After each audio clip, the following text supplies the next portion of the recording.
एक बीएससी में पढ़ने वाली लड़की अपनी 12वीं की किताब पलट रही थी। तभी उसे उस किताब में कुछ ऐसा मिलता है जिसे देखकर वो अपने सीने से लगा लेती है। दोस्तों, वो एक लेटर होता है जो कि पिछले 5 सालों से उस किताब में पढ़ा था, लेकिन उस लड़की को खबर तक नहीं थी। 5 सालों के बाद उसे वो लेटर मिलता है। जब वो उसे पढ़ने लगती है तो वो रोने लगती है, क्योंकि लिखने वाले ने उसके प्रति अपनी सारी भावनाएं उसमें उड़ेल कर रख दी थी। यूँ समझिए उसने अपना दिल निकाल कर उस लेटर में रख दिया था। अंत में उसमें लिखा था, मैं 3 दिन तक तुम्हारा इंतजार करूंगा, मुझे पूरी उम्मीद है कि तुम आओगे। अगर नहीं आए तो मैं समझ जाऊंगा कि मैं तुम्हारे लायक हुई नहीं। दोस्तों, 3 दिन तो दूर, पूरे 5 साल निकल चुके थे जब आज उसे ये लेटर मिला था और वो पढ़ रही थी। वो लिखने वाले को याद कर कर रोने लगती है। उसके सामने रोने और पछताने के अलावा कोई चारा ही नहीं बचता है। अपना सर पकड़ लेती है और कहती है, भगवान, मैंने इसे उस समय क्यों नहीं देखा, क्यों नहीं पढ़ा, और अगर आज मिल रहा है तो क्यों मिल रहा है। दोस्तों, बहुत ही शानदार कहानी है, बहुत ही अच्छी कहानी है। आइए जानते हैं पूरी कहानी इस वीडियो में। लेकिन वीडियो में आगे बढ़ने से पहले मेरी आपसे एक ही रिक्वेस्ट है, वीडियो को लाइक कर ले, चैनल पे नया है तो चैनल को भी सब्सक्राइब कर ले, जिससे मेरा हौसला बढ़ता रहे। दोस्तों, कुछ कहानियाँ ऐसी होती है जिन्हें सुनाने से पहले कई बार सोचना पड़ता है। जैसे स्कूल की कहानी हो गई, कम उम्र के बच्चों का प्यार हो गया, या कुछ ऐसे रिश्ते जो नहीं बनाए जा सकते लेकिन लोग बना लेते हैं। सामाजिक दृष्टि से ये कहानी सुनाने बहुत संकोच होता है, लेकिन कुछ कहानियाँ ऐसी होती ही है जिन्हें ना चाहते हुए भी सुनाना पड़ता है। तो दोस्तों, आज की कहानी भी कुछ ऐसी ही है। दोस्तों, ये कहानी है गाजियाबाद के डासना जिले की। दोस्तों, एक इंटर प्राइवेट स्कूल होता है जिसमें कई बच्चे पढ़ाई करते। एक 12वीं क्लास की लड़की जिसका नाम प्रिया होता है। दोस्तों, यहाँ पर नाम बदल दिया गया है। जो प्रिया होती है उसकी बचपन से तमन्ना होती है कि वो ताजमहल का दीदार करे। जब भी ताजमहल की बातें होती थी वो एक्साइटेड हो जाती थी। वो ऐसे लगता था जैसे उसे ताजमहल से कितना प्यार हो। प्यार भरी बातें करने लगती, मुमताज और शाहजहां की प्रेम कहानी सबको सुनाने लगती। उसकी ताजमहल को देखने की बड़ी तमन्ना होती है, बड़ा शौक होता है। दोस्तों, उसी क्लास में एक लड़का होता है जिसका नाम गोविंद होता है। वो पढ़ने लिखने में बहुत ही होशियार था। वो क्लास का टॉपर बच्चा होता है। गोविंद क्लास का सबसे टॉपर बच्चा होता है। प्रिया क्लास की सबसे खूबसूरत लड़की होती है। दोनों की अपनी अपनी जगह चर्चाएं होती, दोनों को ही दोस्ती थी। इसीलिए कुछ बच्चे मजाक भी कर दिया करते। जो गोविंद होता है बहुत ही शर्मीला और सीधा साधा लड़का होता है। प्रिया जो है किसी से डरती नहीं, सबसे तू तड़ाक से बातें कर लेती, सबको सुना देती। दोस्तों, कभी कभार लोग प्रिया और गोविंद को लेकर अलग ही टाइप की बातें कर दिया करते थे। गोविंद तो कुछ नहीं बोलता उन्हें, लेकिन प्रिया उन्हें सुना देती थी। हाँ, जो तुम सोच रहे हो सही है, क्या कर लोगे तुम। और लड़कियों को भी राय देती थी। किसी ने भी गोविंद की तरफ देखा तो मैं उसका मुंह नोच लूंगी। तो सब ऐसे ही चल रहा था। सारे बच्चे, कोई 17 का, कोई 18 का, कोई 19 का, कोई 20 का। 12वीं के बच्चे इसी एज के होते हैं, तो इस टाइप की बातें भी वो कभी कभार कर लेते थे। दोस्तों, एक बार उस स्कूल का टूर पर जाना हुआ। टीचर जो थे बच्चों का ओपिनियन ले रहे थे कि वो कहाँ जाना चाहते हैं। टीचर आए, क्योंकि गोविंद पढ़ने लिखने में बहुत होशियार था, टीचरों का वो चहेता था। तो उन्हें गोविंद से ही पूछा, बताओ कहाँ जाना है। तो वो प्रिया की तरफ देखने लगा। प्रिया ने इशारे में बताया कि ताजमहल देखने जाना है, ऐसा ही बोल दो। तो गोविंद ने कहा, क्यों ना सर, हम लोग आगरा घूम कर आए। तो टीचर ने कहा, ठीक है, डन। गोविंद ने जो बोला वही होगा, अब हम आगरा जाएंगे। दोस्तों, जैसे ही आगरा जाने का प्लान हुआ तो प्रिया की तो खुशी का कोई ठिकाना ही नहीं था कि 2 दिन बाद टूर जाएगा। अगले दिन गोविंद आता है तो बोलता है, भाई मैं तो नहीं जा पाऊंगा। सारे बच्चे उदास हो गए और बोलने लगे, भाई गोविंद तुम क्यों नहीं जाओगे। बोला, भाई मेरे माता पिता की इतनी हैसियत नहीं है। इस टूर के लिए जो 2000 रुपए हर बच्चे से जमा करवाए जा रहे हैं वो मेरे माता पिता नहीं दे सकते। वैसे भी भाई मैं किसी रिश्तेदार के जहाँ रहकर पढ़ाई करता हूँ, उनसे भी नहीं मांग सकता, इसीलिए मेरा जाना पॉसिबल नहीं है। सारे बच्चे निराश, लेकिन जो प्रिया होती है वो कुछ ज्यादा ही निराश हो जाती है। वो कहती है, नहीं तुम्हें चलना पड़ेगा, पैसे की बात है तो 2-3 हजार रुपए मैं तुम्हें दे दूंगी। मैंने 2-3 हजार रुपए लेकर रखे, मैं कुछ पापा से भी ले लूंगी, बाकी के मम्मी से ले लूंगी। तो तुम्हें तो चलना ही पड़ेगा। तो कुछ बच्चे मजाक करते हैं, हाँ भाई वहाँ पर शाहजहां नहीं होंगे तो मुमताज जाकर क्या करेगी। तो दोस्तों प्रिया चिढ़ जाती है और कहती है जो समझना था समझ गए ना, तो अब चुप रहो, ठीक है, अपनी अपनी जुबान बंद रखो। दोस्तों लाख मना करने के बाद प्रिया उसके पैसों का इंतजाम करती है। दोस्तों बच्चों ने 2-2 हजार रुपए जमा कर दिए। 2 दिन बाद 4 बस भरकर आगरा के लिए रवाना हो गई। लेकिन रवाना होने से पहले कुछ रूल डिसाइड किया गया कि आधी तरफ बस में लड़के बैठेंगे, आधी तरफ लड़कियां बैठेंगी। कहीं कोई हरकत नहीं करेगा, कोई मिक्सअप नहीं होगा। लेकिन दोस्तों 1 घंटे तक सब कुछ ठीक रहा। जो मैडम थे, जो सर थे, वो भी ताजमहल देखने जा रहे थे, तो उनके भी मन में एक उमंग था। जब वो ही रूल और रेगुलेशन फॉलो नहीं कर रहे थे तो बच्चे कहाँ से करें। और 1 ही घंटे में सारी व्यवस्था गड़बड़ा जाती है और जिन बच्चों का जहाँ पर मन किया वहाँ जाकर बैठ गए। प्रिया जो है गोविंद के बगल में एक बच्चा बैठा हुआ था, एक लड़का बैठा हुआ था, उसका हाथ खींचकर उसे उठा देती है और कहती है तू यहाँ कैसे बैठा। और दोस्तों वो उसके बगल में बैठ जाती है। 12 बजे एक ढाबे पर पहुँचते हैं, सभी खाना पीना खाते हैं और कुछ बच्चे अपने पैसे भी लेकर आए थे तो वो अपनी मनमर्जी का खाते हैं, कुछ अलग चीजें। फिर उसके बाद बस वहाँ से रवाना हो जाती है।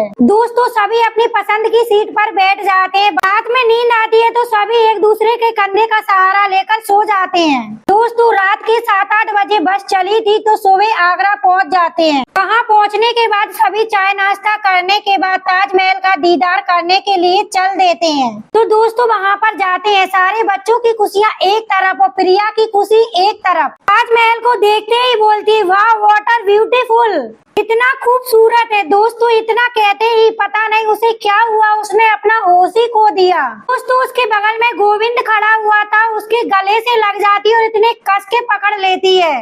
गोविंद भी हैरान, सारे बच्चे भी हैरान, टीचर्स और मैडम भी हैरान रह गए कि ये क्या हरकत है। सारे बच्चे कहने लगे अरे प्रिया ये क्या कर रही है तू। तब वहाँ पर एक मैडम आई, उन्होंने बोला क्या प्रिया क्या बदतमीजी है ये, क्या हरकत है तुम्हारी, ये क्या हो रहा है, यही सब करने आई हो तुम, तुम्हें शर्म नहीं आती, इतने सारे लोगों के बीच में क्या हरकत है ये। दोस्तों वाकई में उसे कुछ समझ में नहीं आ रहा था, वो अलग हो गई। दोस्तों मैडम ने गोविंद से कहा तुमने भी अपना होशो आवाज खो दिया, हम तुम्हारे बारे में ऐसा नहीं सोच रहे थे। गोविंद कहता है मैडम मैं क्या करूँ, यही परेशान कर रही है, मेरी कोई गलती नहीं है, सॉरी मैडम। दोस्तों इतने लोग थे जो मैडम ने प्रिया को कड़ी फटकार लगा दी और उन्होंने 10 बातें भी सुना दी। प्रिया का मूड ऑफ हो जाता है और उसके बाद सभी बच्चे अपना घूमने फिरने लगते हैं। गोविंद देखता है कि प्रिया उदास है तो उसके पास जाता है और कहता है देखो तुम उदास मत रहो, मैंने भी तुम्हें कह दिया यार सॉरी, इस तरीके से उदास मत रहो, अच्छा नहीं लगता है, 1-2 घंटे यहाँ पर हमें रहना है, थोड़ा मूड को ठीक कर लो, बाद में जो होगा देखा जाएगा। प्रिया कहती है देखो यार तुम दिखावा मत करो, क्यों तुम्हें अच्छा नहीं लग रहा है, अब मैं तुम्हें परेशान नहीं कर रही, मैं बहुत परेशान कर रही हूँ ना। गोविंद कहता है नहीं यार ऐसी कोई बात नहीं है, अब तुम अपना मूड ठीक कर लो। कहती है नहीं अब जाओ, मुझे बात ही नहीं करनी है। गोविंद कहता है नहीं ऐसे नहीं चलेगा, तुम नहीं मुस्कुराओगी तो मैं अपनी आंखें बंद कर लेता हूँ, यहाँ से किसी का हाथ पकड़ के मैं धीरे धीरे निकल जाऊंगा, लेकिन अब ताजमहल नहीं देखूंगा। प्रिया ये बात सुनती है तो हंस देती है। गोविंद अपनी आंखें बंद कर लेता है। आंख बंद कर लोगे तो मैं मुस्कुरा रही हूँ क्या कर रही हूँ, तो तुम मुझे देखोगे कैसे। दोस्तों वो आंख खोल देता है, प्रिया जो है मुस्कुरा देती है और एक बार फिर से उसका मूड ठीक हो जाता है। सारे लोग 1-2 घंटे घूमते हैं, वहाँ जाते हैं जहाँ पर शाहजहां और मुमताज की कब्र बनी हुई है। वहाँ से घूमते हुए वो लोग निकल आते हैं। दोस्तों ताजमहल के बाद वो आगरा का किला देखने आ जाते हैं। ना बोलने के बावजूद प्रिया के ऊपर कोई फर्क ही नहीं पड़ रहा था। गोविंद के साथ ही चल रही थी, उसके आस पास ही चल रही थी। बच्चे भी टोक रहे थे अरे प्रिया तुझे अभी इतना बोला गया है। गोविंद भी कहता है यार तुम कभी कभार लड़कियों के साथ भी रहा करो। दोस्तों उसे कोई फर्क नहीं पड़ रहा था। घूमते घूमते शाम हो गई। दोस्तों वो रात में एक होटल में रुके। सुबह जो है चाय नाश्ता किए, खाना खाए। सुबह जो है वो लोग फतेहपुर सीकरी घूमे, 1-2 जगह और भी घूमे। फिर वहाँ से बस रवाना होती है। रात के 10-11 बजे सब लोग अपने अपने घर आ जाते हैं। दोस्तों सारे बच्चे घर आए, बहुत खुश थे, बहुत मस्ती की, उनने बहुत एंजॉय किया और उसके बाद अगले दिन से अपनी स्टडी में लग गए। दोस्तों उसके बाद 1-2 महीने स्कूल और चलता है, लेकिन इस बीच जो गोविंद है वो भी प्यार में पड़ जाता है। उसे प्रिया से प्यार हो जाता है। लेकिन वो शर्मीले स्वभाव का था, कहे तो कहे कैसे। इसके लिए उसने एक तरकीब निकाली। एक दिन बोला, यार प्रिया मुझे अपनी मैथ की बुक दे दो, 2-3 दिन के लिए मेरी खो गई है। वो जो है उसे मैथ की बुक दे देती है। गोविंद उसे घर ले आता है और एक बेहतरीन लेटर उसके नाम उसमें लिख देता है। उसमें लिखा था, डियर प्रिया तुम मुझे प्यार करती हो ये सबको पता है, लेकिन मैं भी तुम्हें प्यार करता हूँ ये सिर्फ मुझे ही पता है। उस दिन तुमने ताजमहल में जो किया उसकी हिम्मत तो कोई कर ही नहीं सकता। अक्सर ये हिम्मत लड़के करते हैं। तुमने किया, सबके सामने मुझे सीने से लगाया, लेकिन मुझे हैरानी हुई। लेकिन मैं सच बताऊं तो मुझे बहुत अच्छा लगा। तुम्हें डांट पड़ती रही लेकिन तुम बिना किसी की परवाह किए मेरे साथ चलने के लिए, मेरे साथ सीट पर बैठने के लिए सबसे लड़ती रही। मुझे बहुत अच्छा लगा। क्लास में और भी सारे लड़के हैं, हैंडसम है, स्मार्ट है, उनके सामने तो मैं कुछ हूँ भी नहीं, लेकिन तुम्हें मेरा ही साथ क्यों अच्छा लगता था मैं ये नहीं जानता। लेकिन मैं सच बताऊं तो मैं भी यही चाहता था कि तुम मेरे साथ ही चलो, मेरे साथ ही बैठो। मैं तुम्हें अपनी सबसे अच्छी दोस्त समझता था, लेकिन अब मैं तुम्हें प्यार करने लगा हूँ। लेकिन जैसा मैं सोच रहा हूँ वैसा नहीं है तो मुझे माफ करना। अगर मैं किसी गलत फहमी में हूँ तो मुझे माफ करना। अगर तुम मुझे प्यार करती हो तो स्कूल की छुट्टी के बाद मैं 3 दिन तक तुम्हारा रोज इंतजार करूंगा। एक फूल की दुकान उसमें लिखा था, उस पर तुम्हारा इंतजार करूंगा। मुझे उम्मीद है तुम एक दिन नहीं आ पाओगी तो दूसरे दिन जरूर आओगी, उस दिन नहीं आ पाओगी तो तीसरे दिन जरूर आओगी। मुझे पूरी उम्मीद है कि तुम आओगी। अगर तुम नहीं आई तो मैं समझ जाऊंगा कि मैं तुम्हारे लायक नहीं हूँ। मैं समझ जाऊंगा कि तुम्हें मुझसे प्यार नहीं है, लेकिन मैं तुमसे प्यार करता रहूंगा। अगर तुम मुझसे प्यार करती हो तो मैं तुमसे वादा करता हूँ कि 5 सालों के बाद मैं तुमसे शादी करूंगा और तुम्हारे साथ अपनी दुनिया बसाऊंगा। तुम्हारा गोविंद। दोस्तों ये सब कुछ लिखने के बाद गोविंद उस लेटर को गम से उसके एक पेज पर चिपका देता है। उसके बाद किताब को बंद करके प्रिया को लाकर दे देता है। इसी वक्त उसने कहा था, पहले पेज पर कुछ इम्पोर्टेंट है, देख लेना, पढ़ लेना। लेकिन दोस्तों प्रिया जो है उसे नहीं देखती, नहीं पढ़ पाती। आज 5 सालों बाद उसे पढ़ रही थी। उसे पढ़ते पढ़ते उसकी आंखें भर आती है, रोने लगती है, मन ही मन गुदगुदाती है, आई लव यू गोविंद। काश तुम ये बात मुझसे अपने मुंह से बोल दिए होते तो मैं तुम्हें सीने से लगा लेती। 5 साल क्या, मैं तुम्हारे लिए 10 साल इंतजार करने को तैयार हूँ। तुम मुझे इतना प्यार करते थे। दोस्तों वो उसे सीने से लगाकर वहीं पर बैठ जाती है, कुछ देर रोती है। दोस्तों 5 साल बीत चुके थे। गोविंद अपने रिश्तेदार का घर छोड़ देता है 12वीं के बाद। उसके बाद वहाँ से 200 किलोमीटर दूर अपने घर चला जाता है। किसी तरीके से वो लखनऊ चला जाता है पढ़ने के लिए। वहाँ पर ग्रेजुएशन करता है। उसके बाद बैंक में नौकरी करने लगता है। 2 साल बाद ही वो SBI बैंक का बैंक मैनेजर बन जाता है। इधर प्रिया जो है BSc करने के बाद एक स्कूल में पढ़ाने लगती है। स्कूल पढ़ाने के साथ साथ वो घर पे कोचिंग भी पढ़ा लेती है। दोस्तों प्रिया को वो लेटर मिलता है। 3 दिन बाद ही उसके माता पिता की 25वीं सालगिरह होती है। शादी को 25 साल बीत चुके थे तो वो कहीं घूमने का प्लान बनाते हैं। प्रिया उनसे कहती है, मम्मी पापा चलो आगरा चलते हैं, ताजमहल देख कर आते हैं। उनके भी मन में बैठ जाता है तो प्रिया का भाई, उसके माता पिता, ये चारों लोग ही थे उस घर में। चारों लोग एक बार फिर से ताजमहल देखने के लिए जाते हैं। दोस्तों सारे रास्ते उसे गोविंद की याद आती रही। अगले दिन वो लोग ताजमहल पहुंचते हैं। वहाँ पर जाते ही एक बार फिर खुश होती है। वहाँ पर जाती है जहाँ पर उसने गोविंद को अपने गले से लगाया था। कुछ देर वहाँ पर रुक जाती है और गोविंद के बारे में सोचने लगती है। उसकी आंखों से आंसू बह जाते हैं क्योंकि 4 दिन पहले ही तो उसने वो लेटर पढ़ा था। तभी दोस्तों इत्तेफाक देखिए उसके कानों में आवाज पड़ती है। कोई कहता है, अरे गोविंद सर आप तो चल ही नहीं पा रहे हो। जब वो सुनती है, अच्छा कोई गोविंद कहकर बुला रहा है, उस तरफ वो देखती है दोस्तों, वो गोविंद ही होता है। उसको अपनी आंखों पर यकीन ही नहीं होता। वो दौड़कर वहाँ जाती है और उसके सामने खड़ी हो जाती है और कहती है, गोविंद तुम यहाँ पर। गोविंद उसे देखता है तो उसको भी अपनी आंखों पर यकीन नहीं हो रहा था। कहता है, ओ प्रिया तुम यहाँ पर कैसे, किसके साथ आई हो?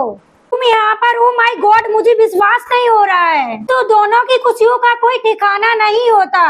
तभी प्रिया की आंखों में आंसू आ जाते हैं। कहती है, गोविंद जो तुम लेटर लिखे थे वो तुम अपने मुंह से भी बोल सकते थे। मैंने 4 दिन पहले ही उसे देखा। गोविंद कहता है, अरे क्या बात कर रही हो? कहती है, तुम्हारी कसम मैंने 4 दिन पहले ही उसे देखा। जब से देखा है रो ही जा रही हूँ। गोविंद कहता है हाँ मैं तुम्हें बहुत प्यार करता था, अब भी करता हूँ, लेकिन तुम कहीं अपने हस्बैंड के साथ तो नहीं आई हो घूमने। कहती है नहीं ऐसी बात नहीं है, मेरी शादी नहीं हुई है, मैं अपनी मम्मी पापा के साथ आई हूँ। दोस्तों गोविंद के जो दोनों जूनियर ऑफिसर थे वो देखकर हैरान थे कि सर ये किससे बात कर रहे हैं। सर उसके जो मम्मी पापा थे वो बोले अरे प्रिया कहाँ गई। दोस्तों उसे ढूंढते ढूंढते उस जगह आ जाते हैं जहाँ पर वो दोनों एक दूसरे का हाथ थामे हुए बातें कर रहे थे। प्रिया कहती है मम्मी यही गोविंद है। दोस्तों ये सारे लोग मिलते हैं। गोविंद कहता है मैं बैंक मैनेजर हूँ, आगरा में ही मेरी पोस्टिंग है, अभी मेरा प्रमोशन हुआ है मैनेजर की पोस्ट पर। इसी खुशी में मेरे जो दो साथी है वो बोले चलो सर ताजमहल देखते हैं। तो मैंने भी सोचा तुम्हारी याद आई कि इसी खुशी में चलो ताजमहल देखते हैं, इसीलिए मैं यहाँ पर देखने आया हूँ। शायद ईश्वर ने, अल्लाह ने, खुदा ने हम दोनों को यहाँ पर भेजा था एक बार फिर से मिलने के लिए। दोस्तों वो दोनों फिर से मिलते हैं। दोस्तों जहाँ से उनने अपनी मासूम मोहब्बत की शुरुआत की थी, अंत में एक बार आकर फिर वही मिल जाते हैं। 2011 में वो 12वीं में थे, 2019 में वो फिर मिल रहे थे। दोस्तों 4 महीने बाद ही दोनों परिवार की रजामंदी से गोविंद और प्रिया की शादी हो जाती है। दोस्तों ये रही कहानी, आप लोगों को कैसी लगी कमेंट करके बताइएगा जरूर। अभी तक वीडियो को लाइक नहीं किया है तो वीडियो को लाइक करें, शेयर करें। चैनल पे नए आए तो चैनल को भी सब्सक्राइब करते जाएं। मिलते हैं नेक्स्ट वीडियो में, जब तक के लिए जय हिंद।